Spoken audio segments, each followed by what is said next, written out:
Bonjour les secondes, alors on est là ensemble aujourd'hui pour pouvoir corriger le 63, le 68 et le 69 du chapitre fonction affine. Et on va commencer par le 63, qui m'a pas l'air bien compliqué. On veut classer les fonctions suivantes selon leur variation, ça veut dire mettre dans des cases, savoir quelles sont celles qui sont croissantes, décroissantes, constantes. Et pour ça, bah, il va falloir regarder leur coefficient directeur, hein. Je vous rappelle, une fonction affine est croissante si son coefficient directeur m est positif. Donc dans notre cas à nous, la première, elle s'appelle g de x. G de x, c'est 4x moins 3. Si on regarde bien, le coefficient directeur, c'est 4. L'ordonnée à l'origine, c'est moins 3. Oula, excuse-moi. C'est moins 3. Voilà. Donc, dans notre cas, à nous, m est égal à 4. 4, c'est positif. G, c'est croissant. Très bien. Après, on a h de x. Alors, quand on dit classer, il aurait fallu faire un petit tableau en mettant... On regardera ça après.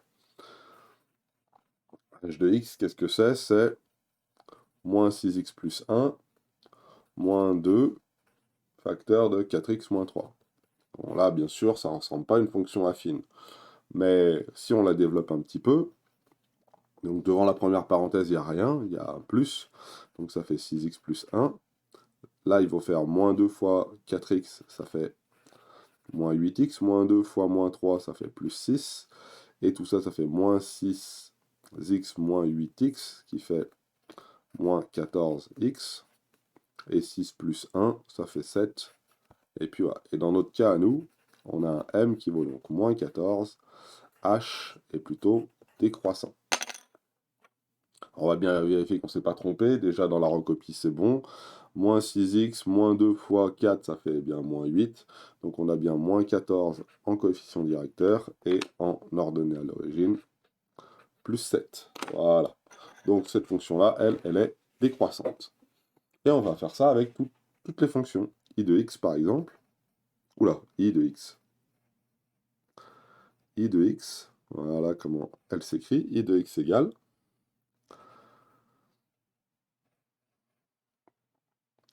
Donc j'ai un 2, facteur de moins 6x plus 1, plus 3 facteur de 4x moins 3, et on va développer. Donc 2 fois moins 6, ça fait moins 12x, 2 fois 1, ça fait 2, 3 fois 4, ça fait 12x, et 3 fois moins 3, ça fait moins 9. Voilà. Donc je remets les petites flèches, hein, mais vous doutez bien de savoir comment ça se passe. Moins 12x plus 12x, ça fait 0x. 2 moins 9, ça fait moins 7. Dans notre cas à nous, notre coefficient directeur, lui, m là, eh ben, il vaut 0. Hein. Pourquoi? Parce que j'ai plus de x. Hein. C'est comme si j'avais plus 0 fois x. Donc on a bien un coefficient directeur ici qui vaut 0. Hein. 0 fois x. Et un ordonnée à l'origine qui vaut donc moins 7. Voilà. Plus 0x, moins 7. On a bien un m qui vaut 0. Donc on se retrouve avec une fonction i qui, elle, est plutôt constante. Voilà. Donc la première, c'était celle-ci. La deuxième, c'était celle-ci. La troisième, c'est celle-là. Maintenant, on va faire la suivante. J de x égale moins 3, facteur de moins 6x plus 1, moins, entre parenthèses, 4x moins 3. Alors, on développe. Moins 3 fois moins 6, ça fait plus 18. 6 fois 3, 18. Moins par moins plus. Moins 3 fois 1, ça fait moins 3. Moins par moins 4, ça fait moins 4x. Et plus 3, ou on peut dire il y a un moins devant la parenthèse. On change tous les signes qui sont dans la parenthèse. Et on enlève la parenthèse. Voilà. Et donc 18x moins 4x, ça fait 14x. 3 moins 3, ça fait 0. Comme ça. Et on se retrouve avec un m qui ici vaut 14 et un p qui vaut lui 0. Donc mon coefficient directeur m lui vaut 14. Alors ça j'oublie de dire inférieur à 0, supérieur à 0. Donc si c'est supérieur à 0, ça veut dire que j de x est une fonction croissante. Voilà. Et on continue. K de x. K de x égale, et là, il faut tout que je l'écrive, attention, moins 6x plus 1, le tout au carré. Ouh, c'est pas gentil ça. Moins 9x fois 4x, moins 3. Voilà. Alors là, il y a un carré. Donc c'est comme si c'était moins 6x plus 1, facteur de moins 6x plus 1. Mais on sait que c'est une identité remarquable. Cette identité remarquable, c'est facile, hein. C'est, je vais l'écrire ici, a plus b le tout au carré. C'est a au carré plus 2ab plus b au carré. Voilà. Pas si vous vous souvenez, hein, cette fameuse petite identité remarquable. Qu'est-ce qui joue le rôle de a? Bah, c'est moins 6x. Qu'est-ce qui joue le rôle de b? Bah, c'est 1. Donc ça fait moins 6x au carré. Plus 2 fois moins 6x fois 1. 2ab. 2ab. Okay, plus b au carré. B au carré, ça fait 1 au carré. On va laisser 1 au carré. De l'autre côté, moins 9 fois 4, ça fait 36. Donc là, ça fait moins 36 quoi? Bah, x fois x, 36 x au carré. Moins 9x fois moins 3. 9 fois 3, ça fait 27. Il y a un plus, hein. Donc ça fait plus 27x. Voilà. On est bon. Bah, maintenant, il faut réduire tout ça. Alors, moins 6x au carré. Bah, moins 6x au carré, bah, ça fait 36x au carré. Et bah oui, moins 6 au carré, ça fait 36. X au carré, ça fait x au carré. 2 fois 6 fois 1, ça fait moins 12x. Voilà. Plus 1, bah, ça fait plus 1. Et là, plus... alors, moins, excusez-moi, j'ai oublié le moins. Moins 36x au carré, plus 27x. Et on y va. Et regardez, hein. Les 37x au carré s'en vont, ça tombe bien, on nous avait dit que c'était une fonction affine, donc il faut que c'est des fonctions affines, je ne devrais pas avoir de x au carré, ça tombe bien, ils s'en vont. Et il me reste donc moins 12x plus 27x. Alors 27 moins 12, ça fait 15. Donc là, j'ai 15x. Voilà, 15x plus 1. C'est-à-dire que notre petit m ici, il vaut 15, et notre petit p, il vaut 1. Donc m égale 15, c'est une fonction croissante, c'est supérieur à 0, donc k de x est une fonction croissante. Et voilà pour le 63. En 63, il voulait faire un classé. Alors quand ils disent classé, il faut juste faire un petit tableau comme ça, quoi. Qu'est-ce qu'il y a comme croissant? Bah, il y a k de x, il y a j de x, il y a g de x. Voilà. Qu'est-ce qu'il y a comme décroissant? Bah, il n'y en a qu'une, je crois, h de x. Et qu'est-ce qu'il y a comme constant? Bah, il y a i de x. Voilà. I de x, h de x, k de x, j de x et g de x. Voilà. Impeccable. Donc, vous faites un petit tableau comme ça et vous aurez tout ce qui va bien. On est bon? Parfait. Pour ceux qui ont des petits problèmes avec le calcul algébrique, comme ici, par exemple, vous pouvez utiliser GeoGebra qui va vous donner la réponse. Alors, je ne vous dis pas comment on fait, mais il vous donne la réponse. Comme ça, au moins, vous pouvez vérifier ce que vous avez fait. Alors, regardez bien, hein, je vais mettre GeoGebra sur l'autre écran ici. Je vais passer en plein écran ici, voilà. Et donc, vous avez une fenêtre de saisie qui est là, hein, en bas. Et vous avez une fenêtre d'algèbre et graphique. Alors, la graphique, à l'arrière, on s'en fout un peu, donc on peut la mettre de côté. Mais on peut saisir ici des choses. Par exemple, on peut saisir, entre parenthèses, moins 6x plus 1, le tout au carré. Alors, si je saisis ça, automatiquement, il va me le développer. Ah, il me le développe pas. Alors, j'ai pas de chance, il me le développe pas. Mais j'ai au moins quelque chose ici. Et puis là, je peux le modifier. Si je veux, je peux faire moins 9x facteur de... Alors, c'était quoi? Moins 9x facteur de 4x moins 3. 4x moins 3, je peux fermer et je valide. Et là, il me l'écrit et il me la dessine. Et regardez bien, hein, il me dessine une version. Hein, c'est une droite, donc ça a bien l'air d'être euh, une fonction affine. Voilà pour celle-ci. Alors, ça ne vous le simplifie pas, mais au moins, vous avez la représentation qui est une droite là, donc vous savez que c'est une fonction affine. Voilà pour cette partie-là. Et je viens de découvrir une petite fonction qui s'appelle simplifier. Donc dans la fenêtre de saisie, donc là vous avez f de x, hein, vous tapez simplifier f de x. Simplifier, Vous voyez, ici, et vous tapez F. Et automatiquement, il vous donne la solution. 15x plus 1. Ça le simplifie, c'est-à-dire ça développe, ça réduit, ça fait tout ce que vous avez fait vous dans cette partie-là, là, ça le fait directement. Voilà, donc GeoGebra peut vous aider à faire un petit peu de calcul algébrique aussi.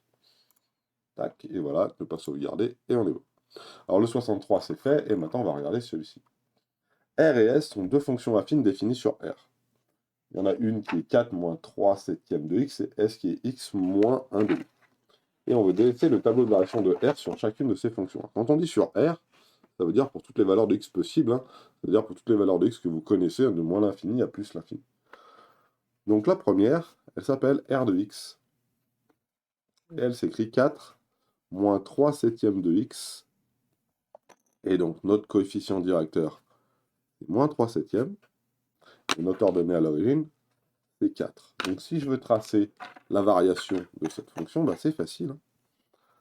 X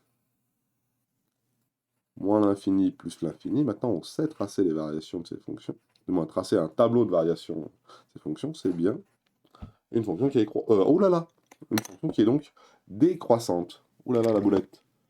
Ouh là là la boulette. C'est une fonction qui est donc décroissante. Pourquoi? Pour la bonne et simple raison que dans ce cas-là, notre petit n, notre coefficient directeur, c'est moins 3 septièmes. Et ça, c'est inférieur à 0. Ça veut dire que R, lui, est décroissant. Donc voilà comment ça s'écrit. C'est R, hein. Voilà. Et voilà le tableau de variation de la fonction R. On peut faire la même chose avec la fonction S. Et avec la fonction S, ça donne quoi? Bah, ça donne ça, hein. S de x égale, alors, x moins 1 demi. Alors là, dans notre cas à nous, m, il vaut combien? Bah, monsieur, il n'y a rien qui multiplie le x. Bah si, il y a quand même quelque chose qui peut multiplier le x. 1, c'est 1 fois x, moins 1 demi. Donc dans notre cas à nous, m vaut 1, m est positif. Donc la fonction s est croissante. Là, c'est la fonction r, là, c'est la fonction s. Et de la même manière, hein, x qui va évoluer de moins l'infini à plus l'infini. Hein. Quand on dit sur R, c'est de moins l'infini à plus l'infini.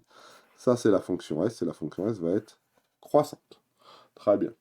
Déterminer l'expression algébrique de la fonction t qui nous donne R de x plus S de x. Donc là, ça c'était la question 1. T de x, c'est ni plus ni moins que R de x plus S de x. R de x, qu'est-ce que c'est? Bah, il suffit de regarder, hein. On recopie, hein. C'est 4 moins 3 septièmes de x. Et qu'est-ce que c'est S de x? C'est x moins 1,5. Ok, il y a un plus entre les deux, donc c'est peut-être pas nécessaire de mettre les parenthèses. Moi, je les ai mis pour bien montrer ce qu'est R de x et ce qu'est S de x. Voilà, on les voit bien. Donc on va enlever les parenthèses. Donc il va falloir faire 4 plus moins 1,5. Donc 4 plus moins 1,5, entre guillemets, ça fait 4 moins 1,5. 4 moins 1,5, ça va faire, je dirais, 4 c'est 8 demi, 8 moins 1, ça fait 7 huitièmes. 8 demi, moi. Ça fait 4, si, ça fait 8 demi. 8 demi moins 1 demi, ça fait donc 7 demi. C'est normal, hein, 4 moins 1, 1, 0,5, ça fait 3 demi. Maintenant, il faut que j'ajoute 3, il faut que je fasse moins 3 septièmes plus x. Moins 3 septièmes plus 1. Ça fait donc 7 septièmes. 7 septièmes moins 3 septièmes, ça fait 4 septièmes de x. Donc plus 4 septièmes de x. Ok. Alors comment j'ai trouvé le 7 demi, hein, je vous rappelle, c'est 4 moins 1,5. Comment j'ai trouvé le 4 septièmes? C'est moins 3 septièmes plus 1. On est d'accord? Moins 3 septièmes plus 1, je vous le décris, hein, ça fait moins 3 septièmes plus 7 septièmes. Moins 3 plus 7, ça fait donc 4 septièmes. Voilà. Donc on a bien t de x qui a comme coefficient directeur 4 septièmes. M vaut 4. Et comme ordonnée à l'origine, 7 demi. Très bien. Dans notre cas, là, M vaut 4 septièmes. M est positif. Donc t est une fonction croissante. On met ça de côté, hein, ça c'était pour un petit calcul. On va l'enlever. Voilà. Donc on a bien t l'expression de t qui vaut ça, là, voilà, avec un m qui est positif, donc la fonction est croissante. Donc si j'ai à tracer le tableau de variation de la fonction t, moins l'infini plus l'infini, voilà, la fonction t est une fonction croissante. Voilà pour celle-ci. Et pareil, on va vérifier nos dires. Je pense que GeoGebra pourra nous aider. Donc on lance GeoGebra, pas trop loin.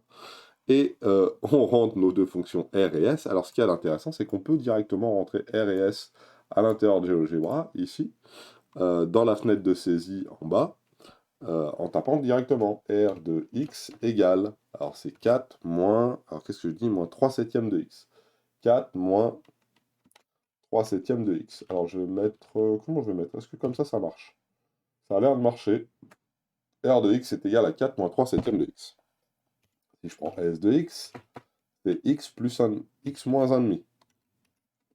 Voilà. En plus de ça, sur la partie droite, on les voit être représentés à la rigueur. Et j'aimerais que T de X, ça soit égal à R de X plus S de X. C'est ce qui était écrit. Voilà. Et il nous donne tout ça. Et comme je l'ai vu juste avant, je vais essayer de simplifier T. Alors, si je lui demande de simplifier T, lui, il l'appelle F. Okay. Nous, on va l'appeler à la rigueur T2. Ouais, T2. Ah, ah non, non, non, non, non, non, non, non. Comment on fait? On va la renommer. Fichier étiquette renommé, voilà. Au lieu de l'appeler F, on va l'appeler T2. Voilà, hop là. Donc en simplifié, vous voyez ce que ça donne, hein? Ça donne donc 4 septièmes de x plus 7 demi. Donc c'est exactement ce qu'on a trouvé, un 4 septièmes de x plus 7 demi. Et ça nous donne donc, alors on va pas l'afficher, on va afficher la bleue là. Voilà, ça donne celle-là, là, la bleue qui est juste ici. Bon, très bien. Question suivante. On ne s'est pas trompé, on peut continuer. Et la question suivante, c'est en déduire le tableau de variation de t, c'est fait, merci. T est une fonction croissante. Une propriété pour établir les variations de la somme de deux fonctions. Ah, est-ce que propriété de la somme des deux fonctions? Eh ben c'est facile, hein. On avait dit T de x, c'est R de x plus S de x. Et on a additionné ces deux coefficients directeurs et on a tombé sur un coefficient directeur qui était positif. Donc, si la somme des coefficients directeurs des deux fonctions est positif, alors la somme des fonctions sera croissante.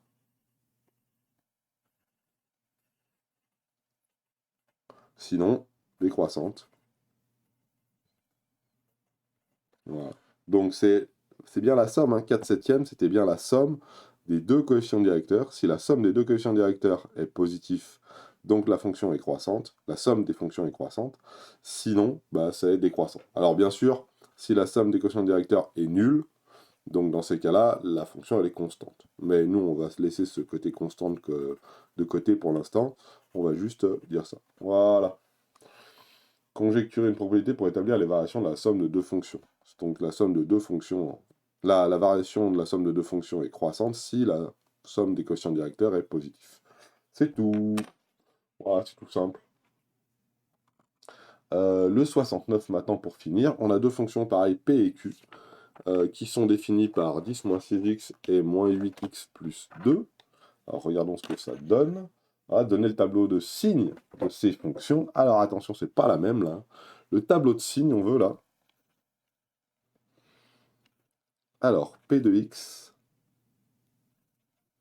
c'est 10 moins 6x. Et je veux le tableau de signes. Donc je veux savoir pour quelle valeur de x on a, celui-là est nul, P de x qui est supérieur à 0. Moi, ce qui m'intéresse, c'est de savoir quand c'est que ce truc-là est positif ou négatif. Et pour savoir quand c'est que ce truc-là est positif et négatif, j'ai déjà regardé quand c'est que c'est positif. Et quand je dis quand c'est que c'est, ça veut dire pour quelle valeur de x c'est positif. Je veux savoir pour quelle valeur de x, P de x est positif. Donc 10 moins 6x supérieur à 0. Donc il va falloir qu'on enlève 10 à gauche et qu'on enlève 10 à droite. Donc j'ai enlevé 10 ici. Si je fais moins 10 à gauche, il faut que je fasse moins 10 à droite. Là, je vais être obligé de diviser par moins 6. Je divise par moins 6 à gauche et à droite. Donc ça va faire moins 10 sur moins 6. Attention, je divise par un nombre négatif, ou je multiplie par un nombre négatif, donc ça va changer le sens de l'inégalité. Et ça va faire donc x inférieur à, alors 10 divisé par 6, ça fait 5 divisé par 3, 5 tiers. 5 tiers ici. Donc lorsque j'ai x qui est inférieur à 5 tiers, ma fonction p est positive. Donc je peux dessiner mon tableau de variation, mon tableau de signes maintenant. X moins l'infini plus l'infini. Voilà. Et au milieu, je vais mettre 5 tiers. Voilà. Ici, c'est P de x. Et je veux savoir, quand x est inférieur à 5 tiers, quand x est inférieur à 5 tiers, c'est cette partie-là. Hein. Quand x est inférieur à 5 tiers, P est positif. Donc ici, j'ai bien positif. Après 5 tiers, ça va donc être négatif. Et pour 5 tiers, ça va faire 0. Vérifions pour 5 tiers. Hein. 6 fois 5, ça fait 30. 30 divisé par 3, ça fait 10. 10 moins 10, ça fait 0. On a bien P de x qui est négatif. De plus, on sait que le coefficient directeur, pour vérifier, ça vaut moins 6.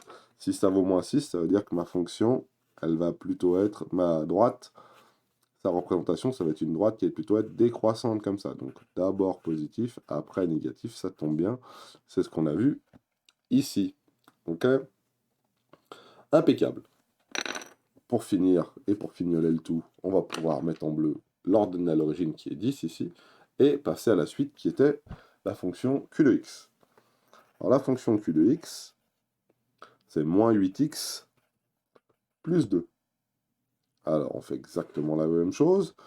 Quand c'est que q de x est positif, pour quelle valeur de x? On a q de x supérieur à 0. Q de x supérieur à 0, ça veut dire moins 8x plus 2 supérieur à 0. Ça veut dire que moins 8x doit être supérieur à moins 2.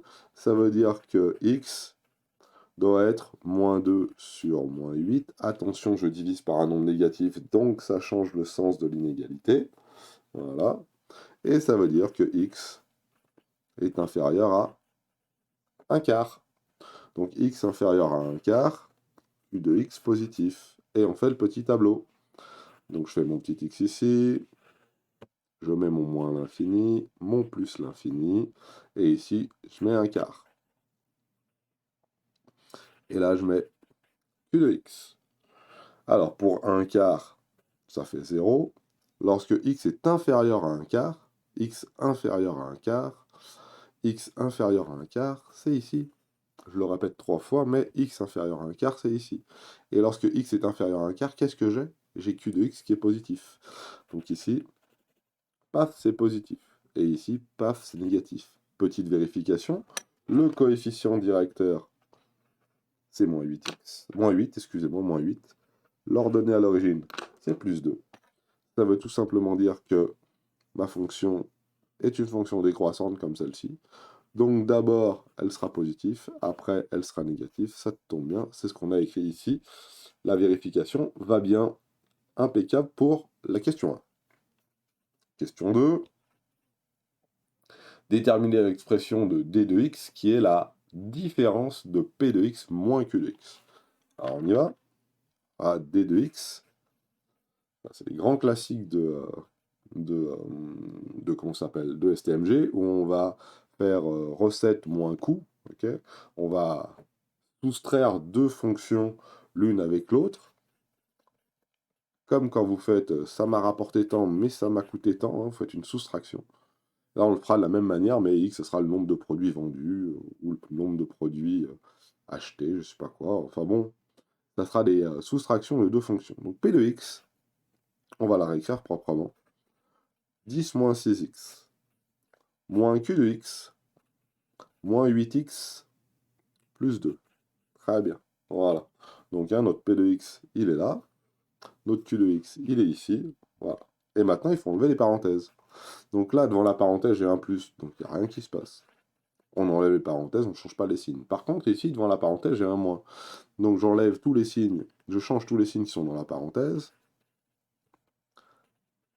Et puis voilà. Et maintenant, il faut que je fasse et que je réduise tout ça, moins 6x plus 8x, moins 6 plus 8, ça fait 2x, 10 moins 2, ça fait 8. D de x est égal à 2x moins 8. Alors, monsieur, j'ai peur de m'être trompé, je sais pas. Hop, GeoGebra. GeoGebra va nous aider. Voilà, alors j'en ai déjà à l'intérieur de GeoGebra, donc on va les enlever. À vous, vous partez. Merci. Et j'ai donc P de x. P de x qui est égal à 10 moins 6x. 10 moins 6x. Voilà, on valide. Q de x qui est égal à moins 8x plus 2. Moins 8x plus 2. Voilà. Et maintenant, il faut que je fasse D de x qui vaut P de x moins Q de x. Et voilà. Alors c'est très bien, mais il ne me l'a pas simplifié. Donc j'aimerais bien qu'il me simplifie D de x. Alors je vais dire D2 de x. Pas obligé, mais bon. C'est la simplification de la fonction D.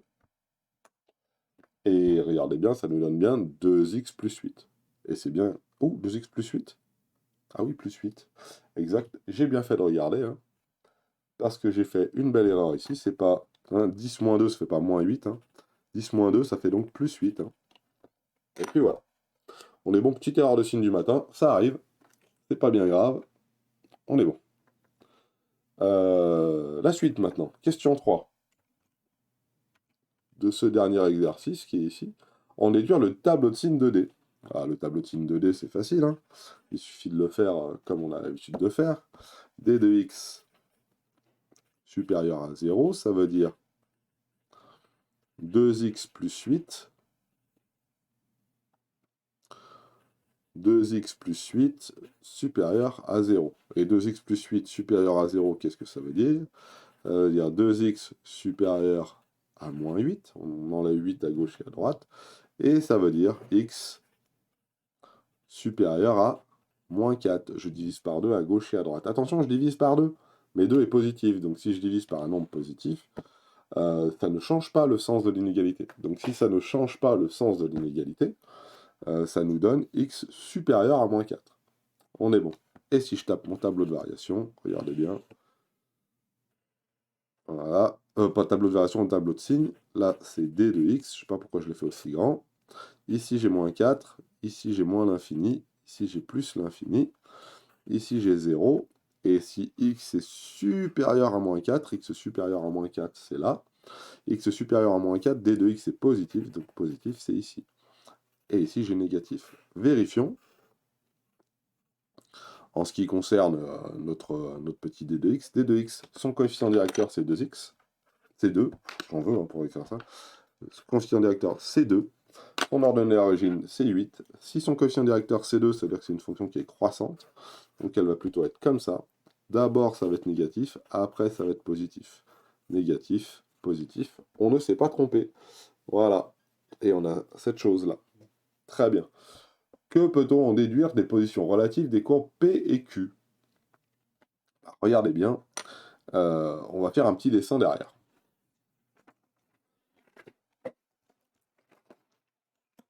Et avant de commencer à faire ce petit dessin, regardez ce que je vais écrire. Je vais prendre deux nombres. Un nombre que je vais appeler A, et puis un nombre que je vais appeler B. Si je fais A moins B, et que ce A moins B est positif, ça veut tout simplement dire que c'est A qui est plus grand que B. Okay. Alors comment je le sais? Bah, si je fais 5 moins 3, ça fait 2, c'est positif, 5 est plus grand que 3. Si je prends 7 moins 2, 7 est plus grand que 2, donc 7 moins 2, ça va faire quelque chose de positif. Donc quand on fait la différence de deux choses et que c'est positif, ça veut dire que le premier est plus grand que le second. On est d'accord? Quand c'est l'inverse, vous vous doutez bien que si j'ai A moins B négatif, voilà, ça veut dire que A est plus petit que B. Okay, par exemple, je dis n'importe quoi, 3 et 7. Si je fais 3 moins 7, ça va faire moins 4. 3 moins 7, ça fait moins 4. Le 3 est bien plus petit que le 7. Ok, on est d'accord? Bon, ça, il faut le garder ça en tête. Parce que nous, qu'est-ce qu'on a? On a une fonction d qui est p de x moins q de x. On est d'accord? Donc, regardez bien. Et cette fonction d, on connaît son signe. On sait la différence des deux, si elle est positive ou négative. Pourquoi? Parce que j'ai fait le petit tableau de variation là, ou le petit tableau de signes. avec le moins 4 au milieu, moins l'infini plus l'infini, je le recopie exprès, hein. Il y a un moins ici, il y a un plus là, et puis il y a un 0 ici, et ça c'est d de x. Voilà. On sait que d de x, ici c'est négatif. Donc pour x compris entre moins l'infini et moins 4, ouais, allez on le prend. Qu'est-ce qu'on a? On a d de x qui est inférieur à 0. Alors d de x inférieur à 0, ça veut dire quoi? Ça veut dire p de x moins q de x inférieur à 0. Donc on est dans ce cas-là, a moins b inférieur à 0. Et a moins b inférieur à 0, ça veut dire que p est plus petit que q de x. On est d'accord? Et p est plus petit que q de x, ça veut dire la courbe représentative de p en dessous de la courbe représentative de q. Ah bien. Ah monsieur, vous êtes sûr qu'on ne s'est pas trompé? Vérifions. Regardez ici. Dans GeoGebra. J'ai en bleu P et en gris Q. On est d'accord? Alors on va enlever la fonction D, et puis là, vous voyez, elle monte un peu, et puis on voit pas trop moins 4. Donc on va zoomer un tout petit peu, et regardez ce que je vais faire. Je vais réduire un tout petit peu la taille. Voilà. Très bien. On va virer la grille qui est moche, là. Alors la grille, c'était où la grille? Ici. On va enlever ça, on va enlever ça. Voilà, il va se débrouiller. Voilà, et voilà. Et regardez bien. Donc en rose, on va bien la montrer en rose. Alors celui-là, on va bien la tracer en gros et en noir. Voilà. Et l'autre, on va la tracer en gros et en noir. En gros, c'est peut-être un peu gros, peut-être. On s'en fout, hein. Et en rouge. Voilà. Rouge et noir, ça se voit bien. Allez, parfait. On va peut-être les descendre un peu. Voilà. Et l'autre, on va peut-être la descendre un peu. 1, 2, 3, 4. Voilà. Et regardez bien, hein. Quand x est inférieur à 4, ça veut dire cette partie-là qui est ici, là, x inférieur à moins 4, hein, c'est ce qu'on a dit, hein. Alors regardez bien, ici on a dit que lorsque x était compris entre moins l'infini et moins 4, on a la courbe de P qui est en dessous de la courbe Q. La courbe P, j'ai dit que c'était celle que j'avais dessinée en rouge, okay, et la courbe Q, c'est celle que j'ai dessinée en noir marron moche, voilà, en marron. On est d'accord? Si je regarde un peu plus près, regardez bien, hein. X inférieur ou égal à 4, qu'est-ce que c'est? C'est toutes les valeurs de x qui sont comprises ici, là. Juste là, hein. Et regardez bien, hein, pour ces valeurs de x comprises entre là et là, je vais tracer une droite pour bien faire la séparation, hein. X égale moins 4, s'il te plaît. Voilà. Regardez bien, hein. Hop, excusez-moi, tac, on a bien la courbe rouge qui est donc... On a bien la courbe rouge qui est... Allez, plus petit, s'il te plaît, merci. Voilà. On a bien la courbe rouge qui est en dessous de la noire, hein. La rouge est ici, la noire est au-dessus. Donc la rouge est bien en dessous de la noire. P, la fonction P, est bien inférieure à la fonction Q. C'est exactement ce qu'on avait écrit ici. Okay, et vous vous doutez bien que c'est la même chose, mais dans l'autre sens, hein. Pour x appartenant à moins 4 plus l'infini,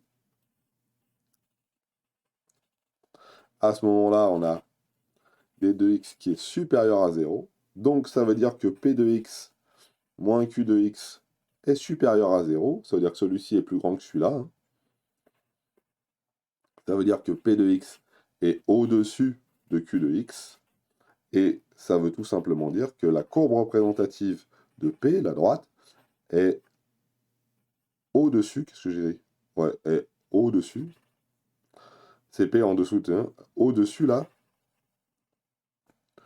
de CQ. Et si je mets mes petites couleurs, hein, donc P de X, c'est P ici, Q de X, Q de X, Q de X, Q de X ici. Et on peut vérifier ça de manière graphique, ici, hein, lorsqu'on a un X qui est supérieur à moins 4, ça veut dire ici, là, hein, cette partie-là, là, à droite de la droite en pointillé, et ben on a bien la courbe noire qui est la fonction Q, qui est en dessous de la courbe P, qui est la fonction, la courbe qui représente la fonction P. Voilà, donc graphiquement parlant, ça se voit bien. Très bien. Et si j'imprime d de x, regardez, d de x est là, hein, Elle est bien négative ici, là, et elle est bien positive là. Donc on a bien une différence positive ici, une différence négative là. Voilà pour cet exercice, je vous remontre rapidement ici. Voilà, et c'est tout bon. Passez une bonne journée.